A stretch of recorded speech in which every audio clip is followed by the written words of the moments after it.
বর্ধমান পূর্বের নবনিযুক্ত সাংসদ ডক্টর শর্মিলা সরকারের সংবর্ধনা সভা ও 21শে জুলাইয়ের তৃণমূল কংগ্রেসের শহীদ স্মরণের সভাকে সাফল্যমণ্ডিত করতে একটি মিছিল অনুষ্ঠিত হলো এদিন শনিবার বিকেলে ধাত্রীগ্রাম এলাকায়। ধাত্রীগ্রাম এলাকার উর্বশ্রী হলে তৃণমূল কংগ্রেস কর্মীরা সাংসদ শর্মিলা সরকারকে সংবর্ধিত করে। সেখানে হাজির তৃণমূল কংগ্রেস কর্মীদের তাকে ভোট দিয়ে সাংসদ করার জন্য সকলকে ধন্যবাদ জ্ঞাপন করেন সাংসদ শর্মিলা সরকার। পরবর্তী সময় ধাত্রীগ্রামের উর্বশ্রী হলো থেকে ধাত্রীগ্রামের নবদ্বীপ মোড় পর্যন্ত 21শে জুলাইয়ের শহীদ স্মরণের সভাকে সাফল্যমণ্ডিত করার জন্য সমর্থনে একটি পদযাত্রা অনুষ্ঠিত হয়।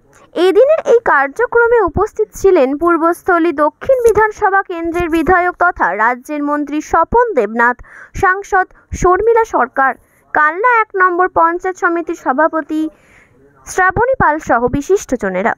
সৈয়দ আবু জাফরের রিপোর্ট, সাম্যজিৎ।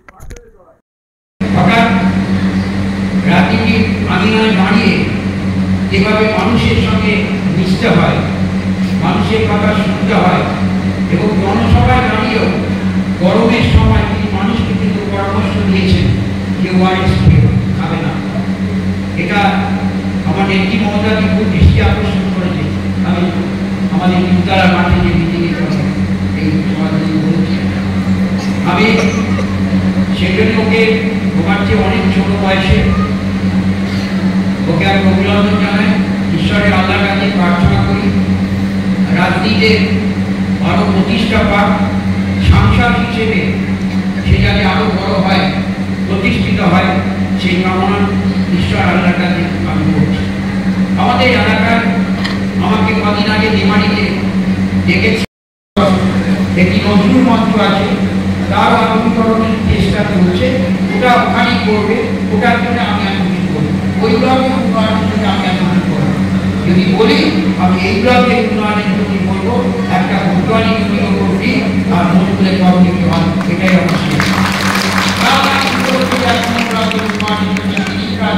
যথেষ্ট। আমার মনে হয় ওখানে আসবে, ওখানে যেটি করার কথা ছিল, যেটি মজা হয়েছে, ওখানে পরিকল্পনা ছিল পরিকল্পনা ছিল একটা ফায়ার ব্রিগেড করবার।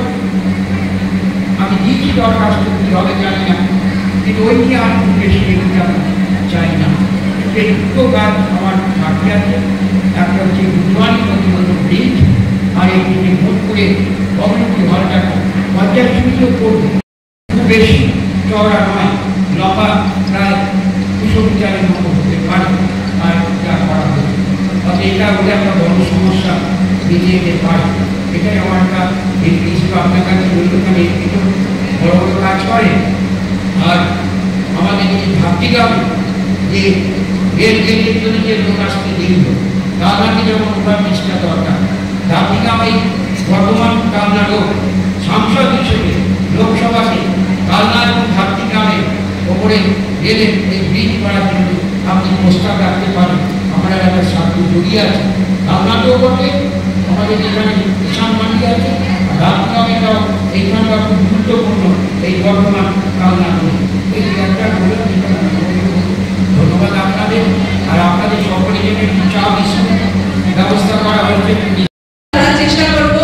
আপনারা হয়তো আমি অনেক জানতাম না যে কতটুকু কথা ওখানে বলা যায়, সবটা বলা যায় না, চাইলেও মানে ওখানে পর্যন্ত পৌঁছানো যায় না, কিন্তু তবুও অনেক জায়গায় অনেক রকমের অপশন আছে। আমি সেইগুলোর মাধ্যমে আমাদের এখানকার যা যা সমস্যা সফলতা যেগুলো বললো সেগুলো আমার মাথায় থাকবে এবং প্রত্যেকটা জায়গায় আমি পৌঁছানোর চেষ্টা করবো। আমি চেষ্টা করবো যতটা সম্ভব কেন্দ্র থেকে আমাদের এই বর্ধমান পূর্ব লোকসভা কেন্দ্রকে যতটা সম্ভব আলাদা করে পয়সা আদায় করা যায়, যেটা দিয়ে আমরা নতুন করে আরো কোনো কাজ করতে পারি। এমপি ল্যান্ডসের টাকা ছাড়াও যদি আরো কোনোভাবে সেটুকু আনতে পারি, তাহলে আমি বুঝবো যে আপনারা আমার উপর যে ভরসা করেছেন, ভরসা রেখেছেন, সেটার আমি যথাযোগ্য সম্মান দিতে পারছি। আর আমি জানি না ভোটে উন্নয়ন দেখে ভোট দিই, ধর্ম দেখে ভোট দেবে না, বা শুধুমাত্র ভোটের আগের দিন একটুখানি আমাকে কি দিয়ে দিল, একটু পেয়ে গেলাম, সেটুকু দিয়ে আমরা ভোট দেবো না। আমরা দেখবো আমাদের ওভারঅল ডেভেলপমেন্ট কিরকম হচ্ছে। আগে কিরকম ছিল, 2011 আগে কি ছিল, 2011 পর আমরা আস্তে আস্তে কোন জায়গায় পৌঁছেছি।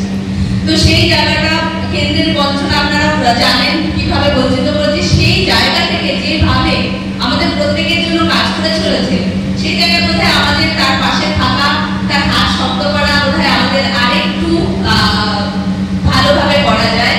সেটা আমি আপনাদেরকে বলছি না, যারা করেছে তাদের কাছে আমি বার্তাটা দিতে চাইছি যে একটুখানি ভাবো, আমাদের উন্নয়নের কথা ভাবো। আর প্রত্যেককে Bengal Fifth Hospital, the first fully NABH accredited multi-speciality corporate hospital with affordable and quality healthcare services. Have faith, Bengal Faith.